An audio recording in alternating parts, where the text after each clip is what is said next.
We'll start up here in the front. It has one 12-volt battery that is new on the front of the unit. It has two 20-pound propane cylinders that are full of propane, except for what we use to service the trailer, which is run the hot water heater and light the stove and the oven and the furnace. The auto regulator is pointed towards this bottle over here. It's showing you green inside the eye.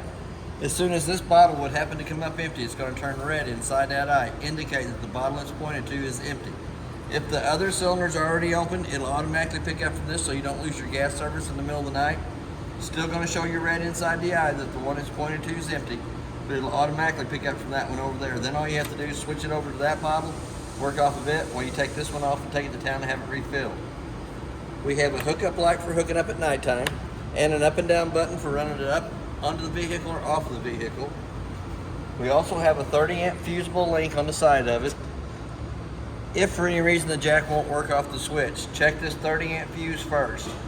Then there is a manual crank handle in the front door compartment that comes through the top and will manually crank that jack up or down either way you need it to go with it to get it on or off the vehicle. We got two holes in the bottom of the bottle rack that you can put a bungee cord underneath the metal rack to hold it in place, but you also have the quick disconnect at the top, so you don't have to take the cover off every time you want to get into the cylinders to turn them on or off. As we start down this side over here, in the front compartment, there is a battery disconnect at the top. The battery disconnect is used whenever you decide you're not going to use the trailer for a while and you want to save all the 12 volt in the battery on the front of the unit. Turn that key to the off position and pull the key out. It stops the solar panels from charging the battery. It stops the 110 line from charging the battery, but it will keep whatever juice is left in the battery when you turn the key off and take it out. Right down below that, there is a digital solar panel readout that tells you what the solar panels are putting out to the battery. It is the big through compartment. Does have the magnet that holds the door up while you get your stuff in and out of the inside of it.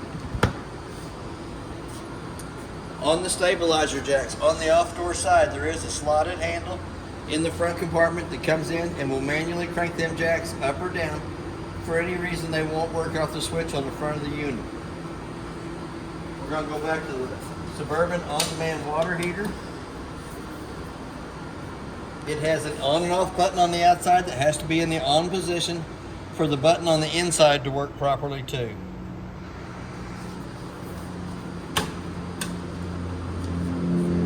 We got two low water drain points just up underneath the skirting on this side over here. The blue is the cold side of the water system, the red is the hot side of the water system.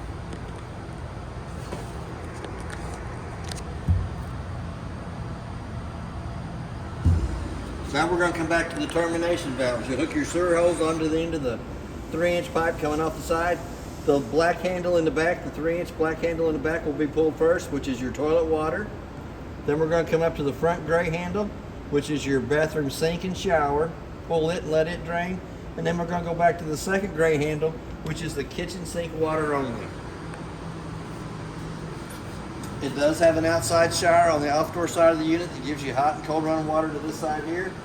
The next connection down below that is the outside of the furnace. It's going to suck cold air in the back, hot air out the front. I always suggest putting the mud dauber screen over the outside of the furnace for the simple fact mud daubers love the smell. Once that's been lit on propane, they go in there, they build their little dirt nest.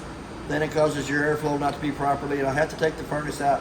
So that $20 investment putting the mud dauber screen over the outside is a lot cheaper than paying $145 an hour for a dryer that I have to take the furnace out to clean the mud daubers out of it. It's a very wise investment. Lug nuts on the trailer's been torqued at 100 foot-pounds. The tires are air ducted pressure, which is 65 pounds on the side of the tire cold. The little round hole here in the back fender skirting is for the 3/4 inch handle in the front compartment that will manually crank the room on the opposite side of the trailer in or out. For any reason it won't go off the switch, there is a manual way to do it on the off-door side. 50 amp power cord goes on, makes a quarter of a turn. Your cord for the trailer's laying here on the ground. It's a 50 amp service, but it's 30 foot long. We're going to come back to the water fill compartment. The very top water connection that you can hook to with the water hose and regulator is the black tank flush. So while you're dumping your termination valves, once you got the black valve open, all the nasties come out, you can hook a water hose and a regulator to that connection there at the top, turn water pressure onto it, has a little aerator on the inside that spins around, cleans more of the debris out of the black tank only. The front connection on the other side that you can hook to with the water hose and a pressure regulator is your city water connect. If you did not want to fill the tank on the unit, you can hook right to that, turn water pressure onto the city water connect, and then you'll have water going to all the faucets and toilet on the inside. If you decide to fill the freshwater tank, it is the back connection. You can hook to that with a water hose and regulator, turn water pressure onto it, go to the inside monitor panel, push your fresh button, and watch it fill up 1/3 to 2/3 full. Once it hits full, come out and turn the water pressure going off to that connection. The drain for it is right between the two axles on the off-door side. Just a little white handle hanging down with a white T-valve on it. The other line right beside it that doesn't have anything to it is to let air out of the tank while you're filling the freshwater tank. And it will pour water out of it if you overfill it. It is prepped for a backup camera on the back. It is also prepped for a Lippert extendable ladder on the back. We do have a spare tire that's been air ducted pressure. It's not been torqued on, it's been put on with a wrench, and a new Parkland RV cover. We come to the right side of the spare tire. We're going to start at the top.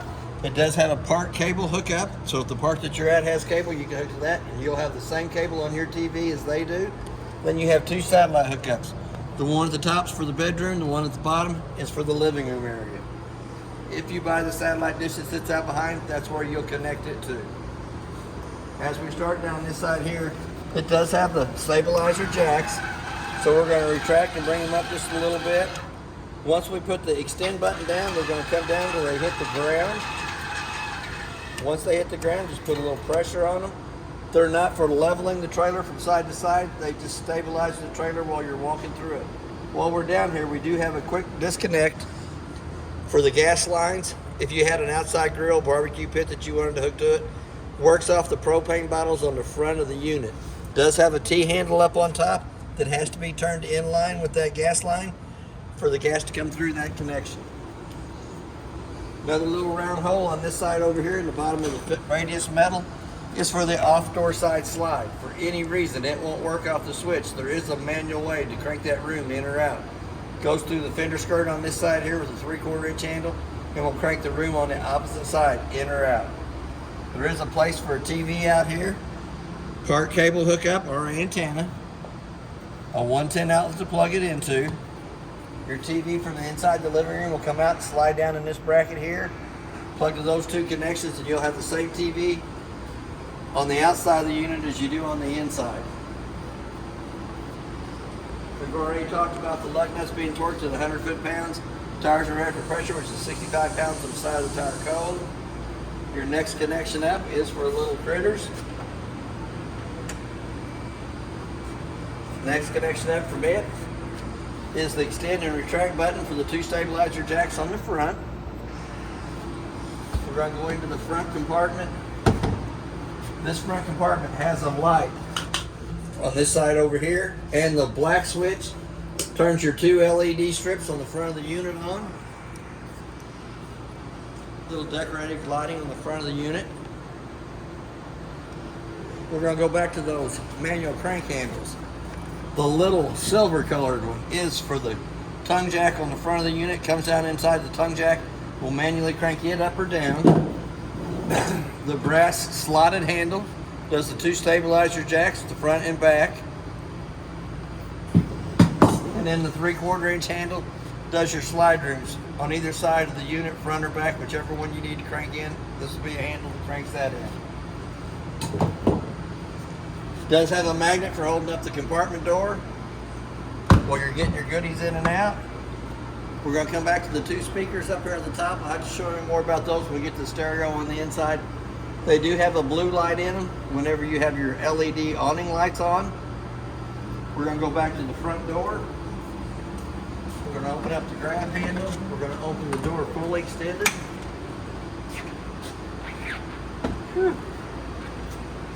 Blue handle on the left side of the steps loosens the steps from the door frame. as it comes out. It has a push button underneath each one of the legs, 15 to 18 slots in the legs. The main thing about the steps is once it comes out and lays down, it has to lay flat in the threshold so that the front door fits over the top of it properly without scraping. To achieve that, you'll push the button underneath each one of the legs and adjust the legs accordingly. The main thing on the steps is it has to lay flat in the threshold. We're going to go up inside the unit.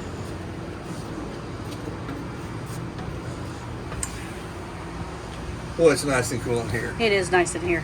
We're going to go up to the top of the monitor panel. We're going to touch the fresh button. Shows you it's got 2/3 of a tank of water left in it. We're going to go right next to it to the battery button. Shows you the battery's fully charged. To get an accurate reading of the battery, you really need to have the 110 line unplugged and then push the battery button. Black tank, which is your toilet water, shows you that it's empty. As it fills up, it'll show 1/3, 2/3 full. Black tank 2 is not used in this unit, showing you that it's empty. Gray tank 1, which will be your bathroom sink and shower water, is empty. Gray tank 2 is your kitchen sink water, and it's going to show you empty. And gray tank 3 is not used in the unit. I did write you a little post-it note off to the right-hand side, or left-hand side, that tells you exactly what each one of the tanks holds. Right down below that, the first red button on the left-hand side is the water pump button between the freshwater tank and the faucets. When you turn it on, it illuminates red. It puts water from the fresh tank to the faucets. Second one's not used. Third one is a set of tank heaters that's underneath all the holding tanks underneath the unit. When it is in the on position, it illuminates red too. We're going to turn these. The first black button on the left-hand side turns the 2 LED lights above the slide rooms on. The second button turns your LED lights underneath the awnings on, and your 2 blue lights in the speaker. The third one turns your 6 sets of LED lights in the ceiling on. We're going to come down, we're going to go to our middle button and run it out, which is the door side slide. When running the slide room out, you always want to make sure that nobody's parked up against that side of the unit, or there's a tree on that side of the unit that the slide room will hit as it goes out.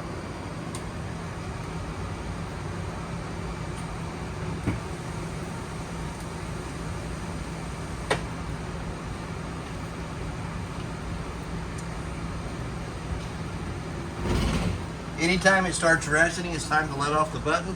So we're going to go to the third toggle switch. We're going to run the off door side slide out, which is going to give us a lot more room inside the unit.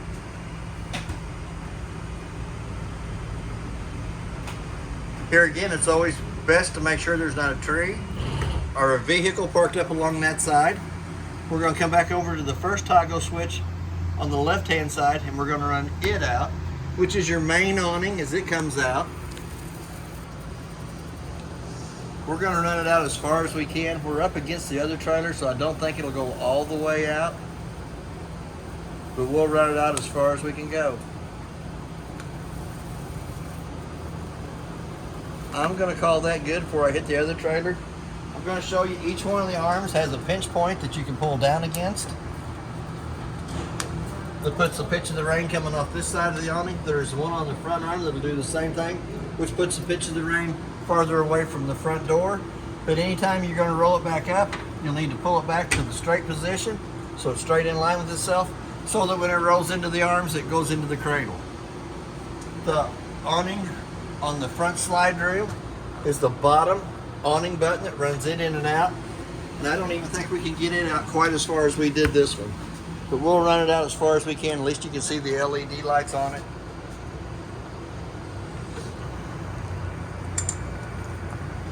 And I think right about there is about as far as I can run that out without hitting that window on the back side. And there's your LED lights. They do make it real decorative underneath the slide or awnings. So we're going to come back into the unit. We do have a working fire extinguisher on the left-hand side as we come in. We're going to go right above the dinette table. does have a little push button in the center that turns the light above the table on. There is a little storage underneath each one of the seats for the kitchen table. The kitchen table chairs are strapped to the floor. Does have an extendable leaf on the table that extends out. A little slider underneath it, slides out, holds it in place. But before you run this slide room in, you have to put the extendable leaf on the table back down, because it will come in and hit your kitchen sink. The island for the kitchen sink. There's 2 sets of keys for the trailer. The purple key does the lock and deadbolt on the front door. The black key does your 2 slam locks on your 2 front compartments. And then your little 751 key does your outside shower. As we come down through the unit, the lights above the theater seating have to be turned on by hand. There is a cup holder on either side of the recliner, which is a double tap. For the lights, there are going to be 3 remotes inside the console of the theater seating and a USB port, so that if you wanted to charge your cell phone. We'll go with the big remote first. We're going to turn it on. It is for the TV. If I'm not mistaken, it said I got 42 channels on the TV yesterday when I pre-programmed for the channels that it would pick up off the antenna and the booster button in the bedroom. It's going to go through its little thing. So I'm going to go ahead and show you the middle size remote is for the stereo. It turns the stereo on and off. It'll tell you welcome, it'll tell you goodbye. If I hit the button one time and leave it, there we are. Now I hit it twice. Show me that. That's not what it looks like to me. The extension Exhibit F, it says through 2023. No. But that TV station's about 80 miles away from here. It's Channel 2 in St. Louis. That's a pretty good picture for the TV. Working off the antenna on top of the unit and the booster in the master bedroom. That's not too bad of a picture off of the TV and antenna. I would agree. Here on the stereo, you have zones 1 and 2. Zone 1 is your inner side. Zone 2 is the outside. We'll crank the speakers up so you can hear them on the outside of the unit. We'll crank that back down so Trey doesn't get aggravated. Red button is your on and off. Your itty bitty remote does your fireplace. The little red button turns it on. You can change the temperature of it from just having the lights working to low or high. You can change the color of the rocks in the bottom to 4 different settings. If you put it on the green settings, the rocks will keep changing between the 4 colors. You can change the color of the flames to 4 different settings. Really don't need that fireplace today, so I'm going to turn it back to where it says 00, which is in the off position. Still gives you the flames and the colors of the rock, just does not have the heat coming out of it. Hit the red button and it turns itself off. Not too bad. On the recliners, on the outside wall of each recliner, there is a pull handle that you can pull that lets the seating lean back and the footrest comes up underneath your feet. Underneath the couch, or by the couch, there is 2 lights above it that have to be turned on by hand. Have a little push button in the center of that. It has a 110 outlet on either side of the couch and a USB port on either side of the couch. Right behind the couch, there is a fire escape window. The 2 red handles on either side be lifted up, push in the center of the window. The window will open up and allow you to escape out the back side of the unit, since that is a bedded area. We're going to come back over here to the entertainment TV center. TV at the top, stereo at the bottom, fireplace down below it. But reach underneath where the stereo is, there is a hidden handle that you can open up and takes you into a hidden room. Lots of storage for DVDs, stuff that you don't want out in the open for everybody to see. Snacks. I like the snacks. That's what I would put in if it was me. Me too. But it gives you 4 good sized shelves that you can stuff a lot of stuff in there, hidden out of the way from the rest of the unit in the hidden room. So we're going to push it right back in. We're going to take that handle, go right up through the wall, clip it into place. Didn't get it clipped.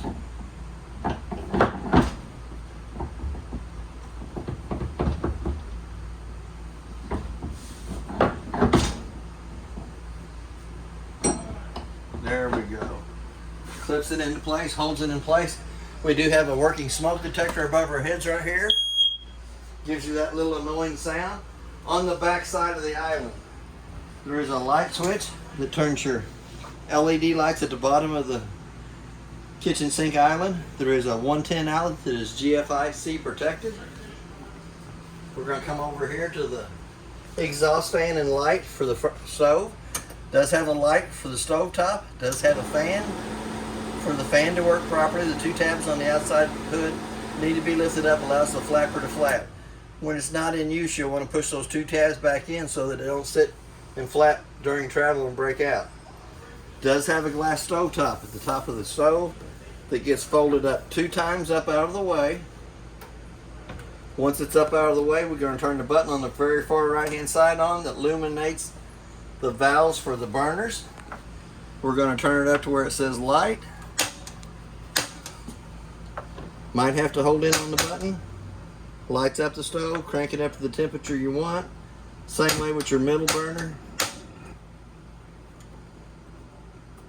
We're going to turn it back up, light it, turn it up. And I am having to hold down on the button to get those to light. Turn it up to whatever temperature you want it to. It illuminates in blue when it's not got gas coming through it. When it has gas coming through it, it illuminates red, indicating it has gas coming through the valves. We're going to go over here to the oven side of it. We're going to turn the pilot on, hold down on the button, using the same striker on the left hand side for lighting the oven. Sometimes it takes it a little longer for it to get gas down to the oven. Here again, you do have to hold down in on the knob. Let the pilot light light, let it run for just about a minute, which warms the thermocoupler right above it up. Once the thermocoupler comes up to temperature, you can dial it up to the temperature you want the oven to be lit to. Ta-da, there it goes. No digging out the long lighter or match to light the ovens anymore. If you flip that button on the right hand side down position, you'll also have a light in the oven so that you can see the brownies, the biscuits, cakes, all about the cakes. Does have a big drawer for pots and pans underneath the stove. Come up to the microwave. We're going to hit the clock button. Let's say it's 2:30. Hit that clock button again till the 2 center eyes is flashing. The only reason I set the time on the microwave is if I leave the unit and come back to it, if it doesn't have the proper time, I know the trailer has lost 110 power coming to it. Does have a light underneath the microwave for the countertop. We have another 110 outlet and USB port on the right side of the kitchen stove. We're going to go into the top drawer. One of the most important pieces of paper in the unit is the appliance information sheet. It's going to tell you the manufacturers of the appliance, the model number and serial number. So if you have an appliance that goes out, you don't have to take the whole appliance apart to find the model and serial number. It'll be on this sheet here.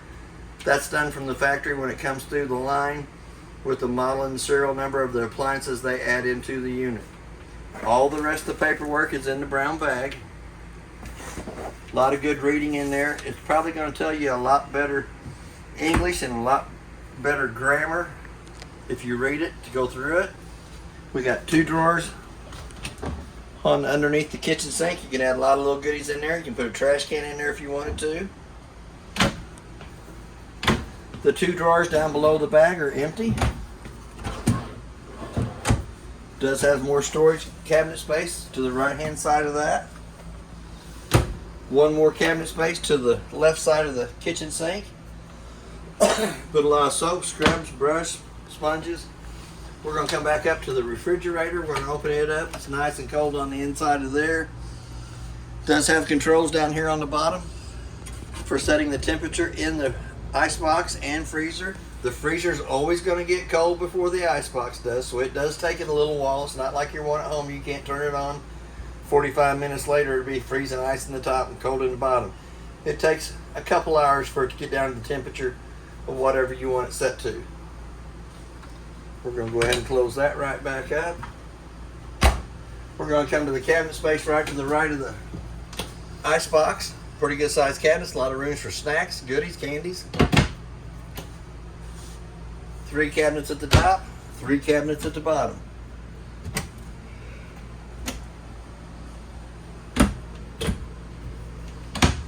We're going to drop right down here on my knee.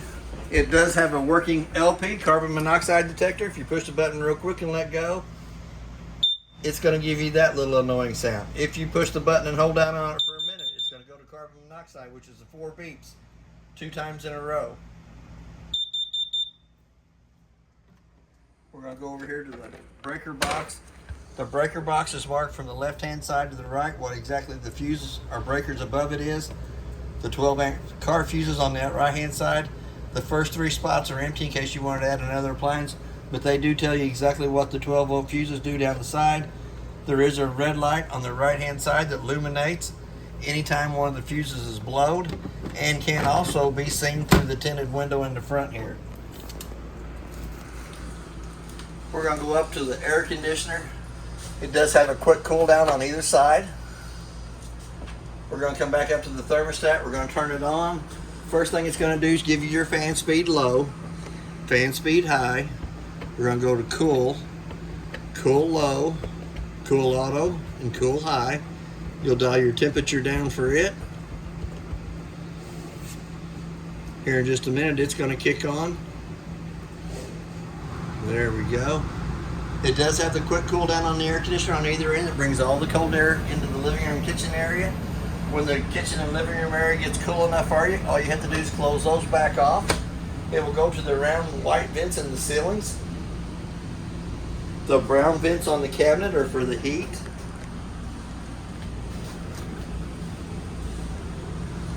To get that over to heat, all you do is hit it one more time. It says heat. You'll dial your temperature up. Hit it one more time. It says off in the lower right-hand corner.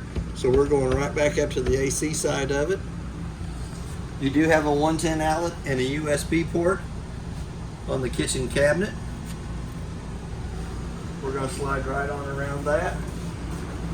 If you come back up to the Suburban on-demand water heater, turn it on.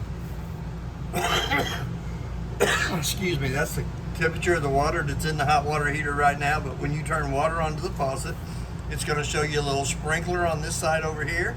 It's going to show you a little fan in the side that shows you the water circulating. And on the very far right hand side, it's going to show you a little flame button that shows you that it did light on gas. You can dial your temperature up or down with the arrows. You can change from Fahrenheit to Celsius. Always go back to Fahrenheit, and that is your on and off button for turning the on-demand water heater on and off. We do have the light switch on the left side of the wall as we come in. We have a 110 outlet on the right hand side of the wall that is also GFCI protected. We have a 2-shelf medicine cabinet right above us. We're going to come down to the bathroom sink. We got hot water on the left side, cold water on the right side. It does have a plug for the sink. We're going to lift up on the toilet. It does have a diagram on the back of the lid. You push halfway down, fills with water. Push all the way down, fills and dumps. In the master bathroom, we have a round white vent in the ceiling to bring AC into the bathroom area. We have a brown vent on the cabinet here that brings heat into the bathroom area. Your shower is just like you have at home. You got your hot water on the left side, cold water on the right side. We do have a privacy curtain. Comes out, clicks into place. Just kind of pull against it. Slides back open. Does have the dome up in the top for you taller guys. If we go back down to this cabinet underneath the bathroom sink, it has 2 screws in the front of it. If you take those 2 screws out, pull that panel off, accesses you into the water pump. The water pump has 1 white valve on it. It is in line with the water line coming from the fresh tank to the pump. When you get ready to winterize, you'll turn that white valve sideways, which allows it to quit sucking from the pump, from the fresh tank. There is a hose in there with a white cap on the end of it. Take the white cap off the end, stick it down in your antifreeze jug, and then you turn the pump switch on, and it'll pump antifreeze through all the lines inside the unit. They make them really simple to winterize anymore. We're going to come back out of the bathroom. There is a light switch on the wall that turns your 2 lights at the foot of the bed on. There's 2 screws in this piece of paneling in the closet. You take those 2 screws out, lift that paneling up, and you can access into the back of the on-demand Insta-Heat water heater. So that is your closet. It does have a light in it with a little push button up in the center.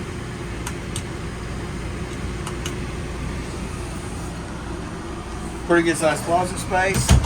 Each one of the closets on the side of the bed will have a USB port and a 110 outlet inside of them. The two lights above the head of the bed have to be turned on by hand. They have a little push button in the center. You do have a privacy curtain in the front that you can pull down, so that you don't have to look at your neighbors. You can pull it back up if you're parked by a beach, and you can look out and see the water. We're going to go just up underneath the mattress. It does have a private storage compartment down here. It's a pretty good sized compartment. Extra towels, blankets, pillows, stuff like that underneath there. Extra shoes. The AC in the master bedroom has hand controls on it to operate it. It's got two low speed fans, one high speed fan, one local, and one high cool. It vents out either end of the air conditioner. The one round vent in the ceiling brings AC from the AC in the living room kitchen area up to the master bedroom. If it's not cold enough for you, you can always come in, turn the hand controls on here. Cools the bedroom down real nice. Had frost on the windows earlier, had to turn it off. We also have a brown vent on the wall coming into the master bedroom to bring heat into the master bedroom area. We have a fire escape window on the off-door side. Pretty easy to use. Grab a hold of the red handle on the screen, pulls the screen loose, set it over on the bed. Little red handle at the bottom of the window comes and goes all the way through the window frame at the bottom. Or you can leave it open like that for a little cool air vent to come inside. Pull it back, lock it back down in place. Does have the slow rising shades on either side in the master bedroom. Does have a privacy door between the bathroom and the master bedroom area. And that's basically everything on your unit. If you have any questions, I'll try to answer them the best that I can. And thank you for your time.